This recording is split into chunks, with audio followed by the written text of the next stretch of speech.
Bonjour à tous, correction de l'exercice 119, page 306 pour les spécialités mathématiques.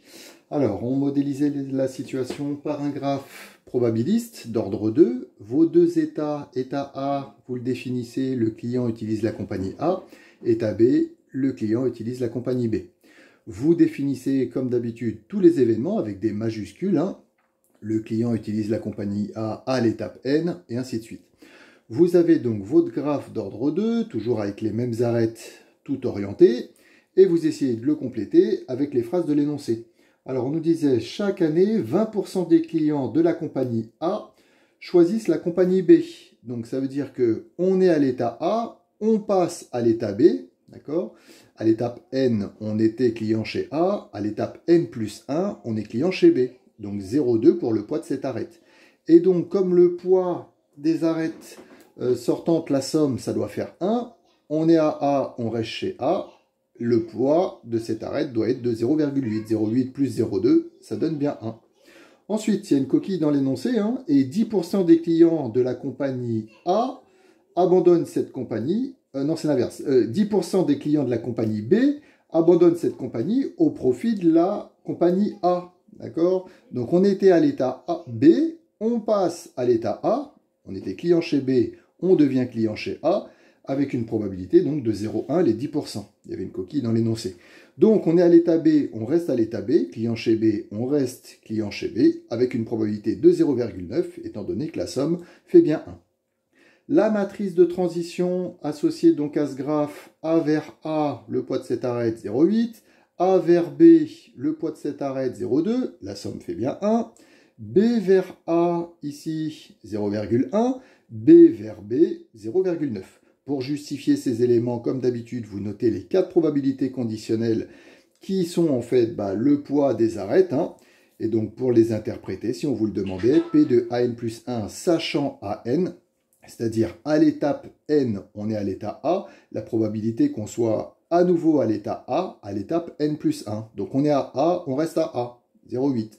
On est à A à l'étape N, la probabilité qu'on soit à B à l'étape N plus 1. Donc on passe de A à B, 0,2. On est à B, on passe à A, 0,1. On est à B, on reste à B, 0,9. Vous avez donc votre graphe probabiliste avec votre matrice de transition. Alors, ensuite...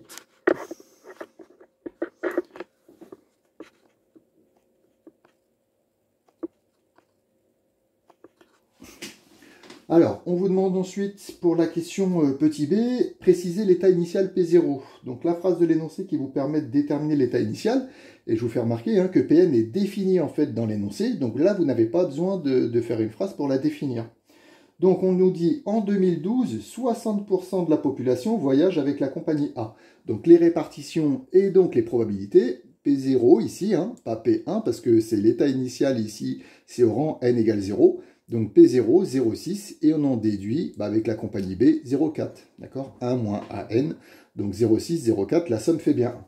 Donc si on nous demande en fait P1, calculer P1, eh bien, comme avec les suites géométriques, la formule du cours, P1 égale P0 fois M, vous remplacez. Des fois on vous dit calculer, donc là c'est un petit peu limite, si vous prenez en fait la calculatrice, vous pouvez essayer de détailler le calcul comme si vous faisiez tout à la main. Vous pouvez vérifier avec la calculatrice, mais notez le calcul. Donc je vous rappelle, ligne fois colonne, premier fois premier, plus deuxième fois deuxième. Et pareil pour ce deuxième élément, ligne fois colonne, premier fois premier, deuxième fois deuxième. Détaillez le calcul et notez le résultat. Vous le vérifiez à la calculatrice. Comme ça, vous montrez au correcteur que vous maîtrisez le calcul matriciel et que vous n'êtes pas jeté sur votre calculatrice. P1, donc ce n'était pas demandé, mais ça représenterait en fait la répartition pour 2013. Donc 52% des clients choisissent la compagnie A, 48% choisissent la compagnie B. Petit c, on nous demande de déterminer l'état stable. Donc on a vu dans le cours, au bout d'un nombre n suffisamment grand, les probabilités compagnie A, compagnie B vont tendre vers certaines valeurs.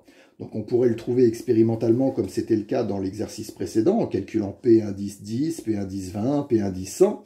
Mais quand on vous le demande comme ça, ce n'est pas suffisant, il faut le déterminer algébriquement. Donc vous définissez votre matrice état stable, donc ces éléments j'ai appelé X et Y. P vérifie l'égalité matricielle, P égale P fois M. Vous remplacez.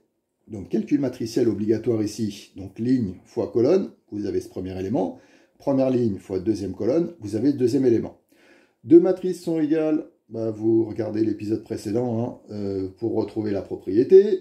Donc le premier élément de cette matrice est égal au premier élément de cette matrice, vous avez la première équation. Le deuxième élément de cette matrice est égal au deuxième élément de cette matrice.